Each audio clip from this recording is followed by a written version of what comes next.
I'm making a speech. You probably heard about it tomorrow night, so I'll let you know tomorrow night. But no, I don't think so. I think Mr. President, it's a great deal for us because, Biden very, very foolishly, stupidly, frankly, gave $300 billion and $350 billion more accurately to a country to fight and to try and do things. And you know what happened? We get nothing.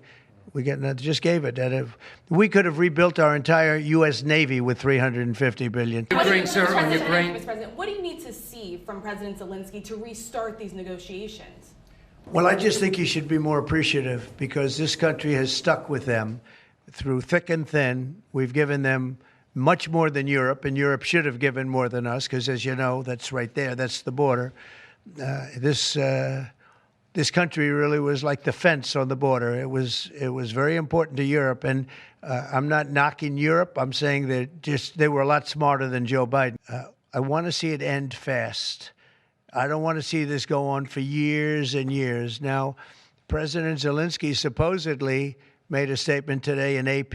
I'm not a big fan of AP, so maybe it was an incorrect statement, but he said he thinks the war's going to go on for a long time.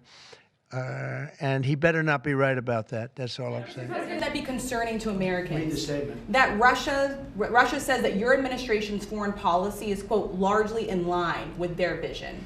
Well, I'll tell you what, I think it takes two to tango, and you're going to have to make a deal with Russia, and you're going to have to make a deal with Ukraine.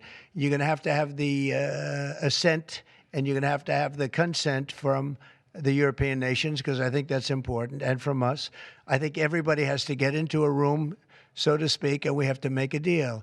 And the deal can be made very fast. It should not be that hard a deal to make. It can be made very fast. Now, maybe somebody doesn't want to make a deal. And if somebody doesn't want to make a deal, I think that person won't be around very long. That person will not be listened to very long because I believe that Russia wants to make a deal.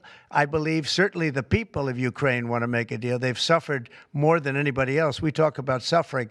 I can only say you can go back to Bush, you can go back to Obama, and go back to Biden. They took a lot. The only one they didn't get, you know what I gave them?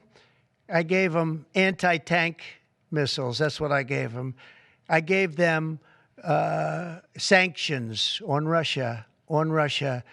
I gave them javelins. You know the javelins? You know when they took out all those tanks? You know the tanks were heading to Kiev by the hundreds, and they were unstoppable. And I gave them javelins. So, I really... Putin is the one that will tell you this has not been so good for them. The fact is that I just want fairness. I want fairness. But think of it. I gave Russia nothing except grief. I gave them nothing. I gave them sanctions and javelins. That's what I gave them. And let me tell you, we have to make a deal because there are a lot of people being killed that shouldn't be killed. But remember, Trump gave them nothing and the other presidents gave them a lot. They gave them everything.